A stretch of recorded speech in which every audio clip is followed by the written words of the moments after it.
with coverage you can count on. This is the Erie News Nowcast. Hey, good morning, everyone, and thanks for joining us for the Erie News Nowcast. I'm Molly Samora. This morning, we're on verdict watch as Derek Chauvin's fate is now in the hands of the jury. The defense and prosecution concluded their closing arguments Monday afternoon, and the judge provided instructions to the jurors. The trial ended with the prosecution's rebuttal to the defense's more than 2.5-hour closing. The defense telling the 12 jurors that the prosecution had failed to prove its case beyond a reasonable doubt. In the final moments of the trial, the prosecution focusing on the defense's argument that George Floyd died of an enlarged heart, among other health issues. The jury will be isolated until they reach a verdict in the case. Here at home, an Erie County's jury is expected to get back to work this morning. They're deliberating the fate of an Erie man charged with murder. He's claiming it's a case of self-defense. 36-year-old Derek Fiedler charged with the fatal shooting that happened outside his Erie home back in 2019. Police say he killed 38-year-old Jose Arenas Jr. during a confrontation along West 35th Street. According to prosecutors, Fiedler shot Arenas in the chest as the victim was loading tires into a car in Fiedler's driveway. The defense had tried to paint Arenas as the aggressor. The jury deliberated for about 4 hours Monday without reaching a verdict. And it's a long jail sentence for an Erie man convicted in the deadly stabbing of his former girlfriend's best friend. A judge gave Kevin Hicks Franklin 20 to 40 years in jail after his conviction on third-degree murder charge. Police say he stabbed and killed 20-year-old Starlisha Smith during a fight outside a home along East 11th Street back in May of 2019. The judge heard from the victim's two sisters about how Smith's death has impacted their family before handing down that present sentence. And Pennsylvania is now in the top 10 states in the country when it comes to the number of people who have received at least one dose of the COVID-19 vaccine. That news comes on the same day Pennsylvania Governor Tom Wolf finally got his shot. Wolf had been eligible for months. He says he wanted to wait until everyone was eligible, and Monday was that day. The health department says 43% of eligible Pennsylvanians have received at least one shot. That's the 10th best percentage in America. According to the New York Times vaccine data tracker, 26% of eligible Pennsylvanians are fully vaccinated. That's tied for 24th. Experts say between 70 and 90% of Americans need to get vaccinated to obtain herd immunity. And the Biden administration is pushing the message that this week everyone 16 and older is able to get the COVID vaccine. But there are a handful of questions on parents' minds as to what they need to know before their 16 or 17-year-olds get vaccinated. Erie News Now contributor Dr. Becky Dawson tells Erie News Now you need to do some research on where they can get the shot, because not every COVID vaccine is available to them right now. She says the only shot available for 16 and 17-year-olds is the Pfizer vaccine. So you'll have to find a location that offers a Pfizer shot. And since they are minors, an adult will have to be present. Moderna is not, there's no emergency use authorization for 16 and 17-year-olds to get Moderna. So you need to find a spot that is giving Pfizer. And I think a lot of places, because you technically are still a minor, are going to require parental consent to get that vaccine. So it's not like your 16-year-old can hop in a car and go get the vaccine by themselves. They probably will need a parent or guardian there with them. And there's a bill making its way through the State House in Harrisburg this morning. It's another attempt to legalize recreational marijuana here in Pennsylvania. There's a rally planned in Harrisburg a little later on this 4/20 Tuesday, all about getting PA to join the list that includes 16 states. Elena Jonathan caught up with a CBD store out in Waterford to see what they expect today and going into the future of the possibility of marijuana being legalized. Mark Troyer has been a farmer all of his life. When the Hemp Farming Act of 2018 was passed, he decided to take his expertise into making and selling CBD. Open up a new door and opportunity. We always are looking for new opportunities, new places where we can do value-added products.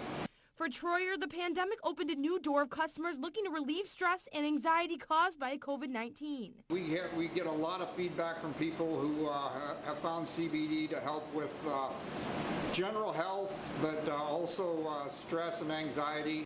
Their product gained popularity not only in our area, but across the United States too. I mean, Texas, California, Colorado, places where is known for, they actually had a head start on us on hemp.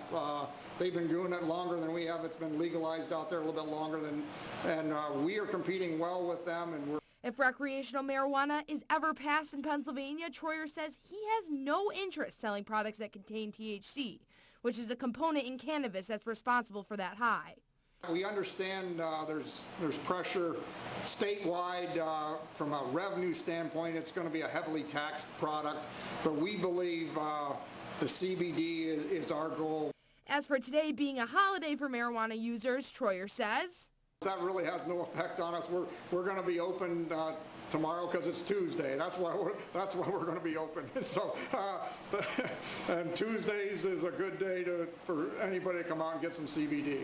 Elena Jonathan, Erie News Now.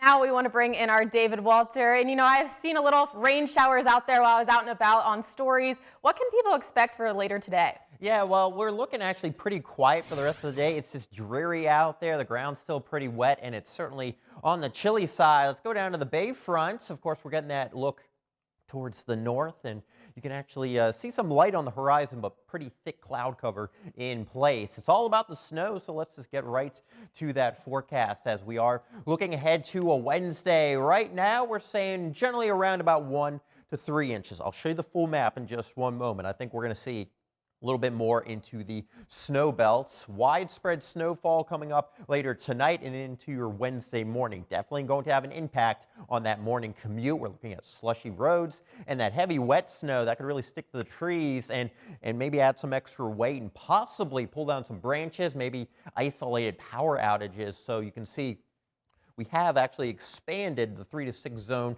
back into the snow belt really all across much of western New York. 1 to 3 in the area shaded in the blue, which covers parts of Erie County down through Meadville and into northwestern Warren County. As you get farther away from the lake shore, that's where you're going to have more rain mix in, and that's where the totals certainly will be a little bit lower.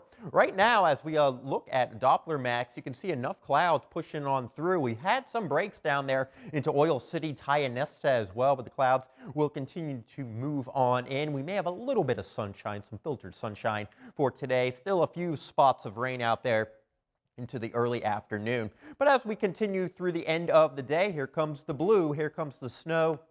Heavy wet snow that could actually come down on the rate of about 1 to 2 inches per hour. And temperatures will still be above freezing, but at that rate, once the snow starts to accumulate, even on some of those untreated surfaces, it may be able to pile up just a little bit. And you can see that we'll continue with that heavy snow threat through 6, 7 o'clock. If you're leaving for work early, give yourself a little extra time. Make sure you at least have that snow brush. Some folks may have to break out the snow shovel as we get into the afternoon. Things settle down a bit, but that northwesterly wind will kick up a little bit of lake effect before things try to die down as we head into the evening hours. I'll talk a little bit more about this extended outlook coming up in just a moment.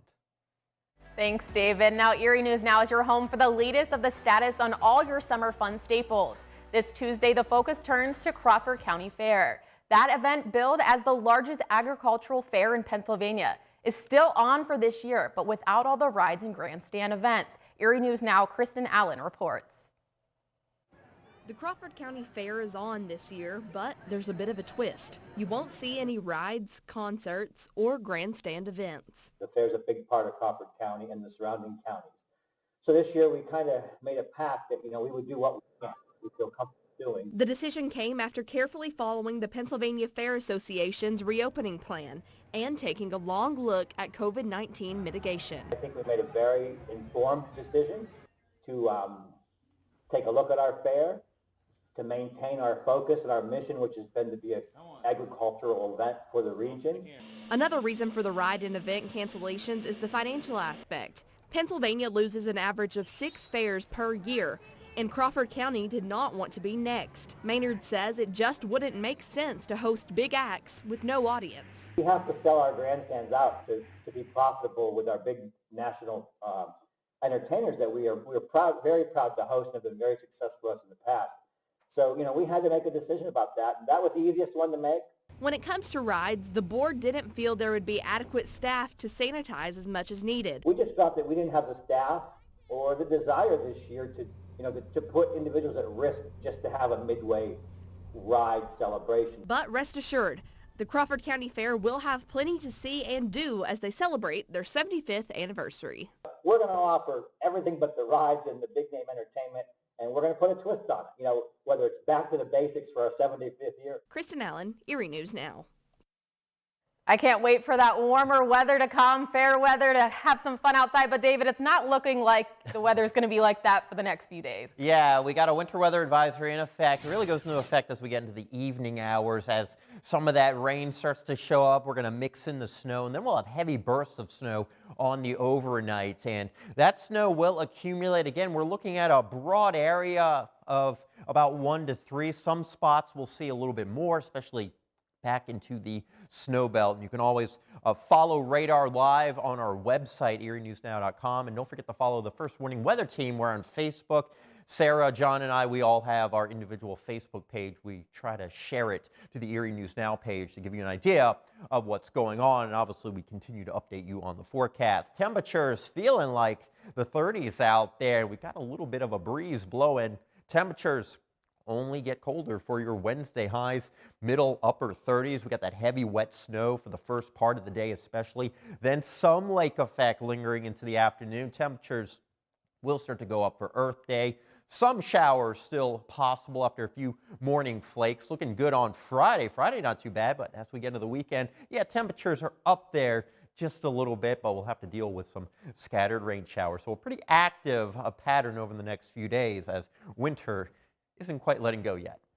Thanks, David. And of course, we'll have our mobile storm tracker out tomorrow morning, where I spoke to the city streets department just about how many plows they'll have on the roads and what you can expect. But thanks all for joining us here for the Erie News Nowcast. We'll be back tomorrow at the same time. Our next news is coming up at noon on WSEE and 12:30 on WICU. Make it a great day.